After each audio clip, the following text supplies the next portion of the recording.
केंद्रीय गृह मंत्री जी ने राज्यसभा में बाबा साहब भीमराव अंबेडकर के बारे में आपत्तिजनक टिप्पणी की। जैसा आपको पता है, भारत का संविधान पूरी दुनिया में सबसे बड़ा लिखित संविधान है। उस संविधान का उन्होंने निर्माण किया। संविधान को अगर ठेस पहुंच जाएगी, पूरे हिंदुस्तान को ठेस पहुंच जाएगी, हिंदुस्तान के टुकड़े टुकड़े हो जाएंगे।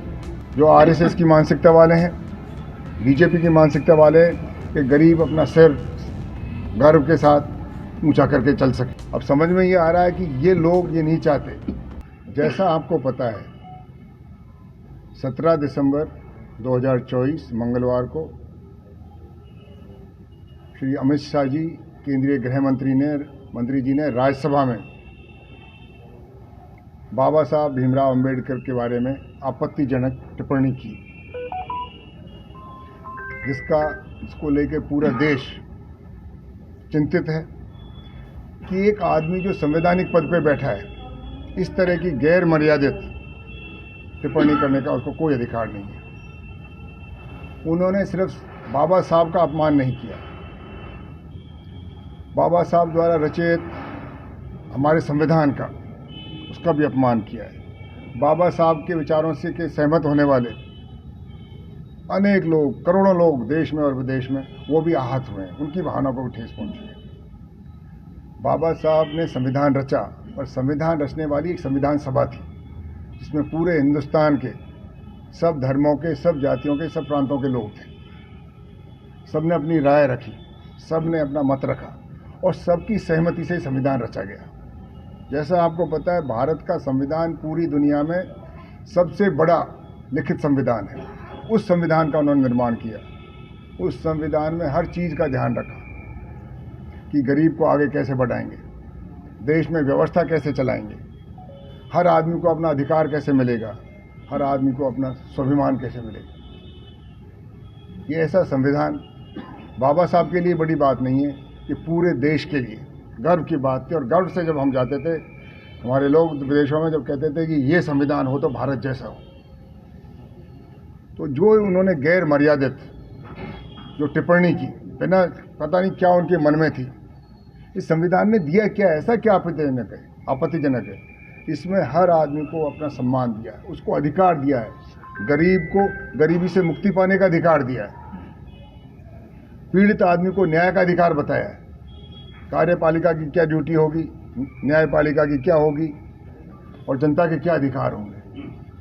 आज तक किसी आदमी ने नहीं कह पाया उनको क्या ऐसी आपत्ति हो गई कि बाबा साहब के नाम से और संविधान के नाम से ये देश चल रहा है। इतनी जातियों का, धर्मों का और प्रांतों का, ये संविधान के कारण चल रहा है। संविधान को अगर ठेस पहुंच जाएगी, पूरे हिंदुस्तान को ठेस पहुंच जाएगी, हिंदुस्तान के टुकड़े टुकड़े हो जाएंगे। अब समझ में ये आ रहा है कि ये लोग ये नहीं चाहते। जो आरएसएस की मानसिकता वाले हैं, बीजेपी की मानसिकता वाले हैं कि गरीब अपना सिर गर्व के साथ ऊंचा करके चल सके, पीड़ित को न्याय मिल सके, देश में समानता हो सके, ऊंच नीच, छोटे बड़े, जाति धर्म का भेद खत्म हो सके, ये संविधान ने दिया था।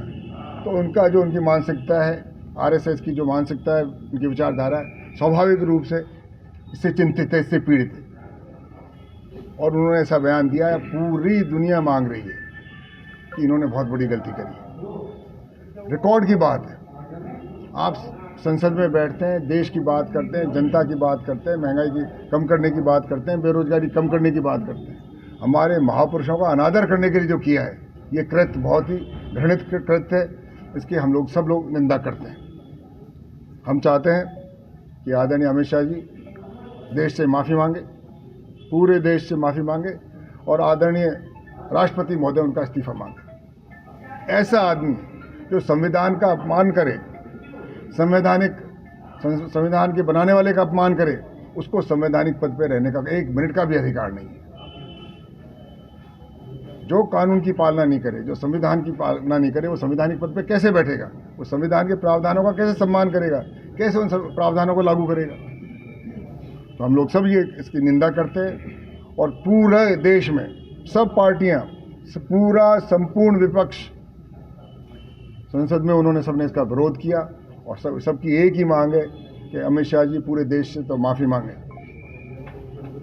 ये एक पार्टी का दूसरी पार्टी का झगड़ा नहीं है, ये देश के संविधान का है, संवैधानिक व्यवस्था का है, हमारे समाज में समानता का वो बात है।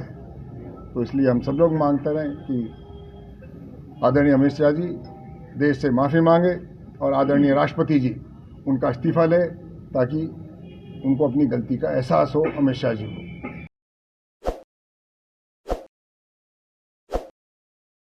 ताज़ा खबरों के लिए विजिट करें द फैक्ट इंडिया की वेबसाइट और डाउनलोड करें द फैक्ट इंडिया ऐप।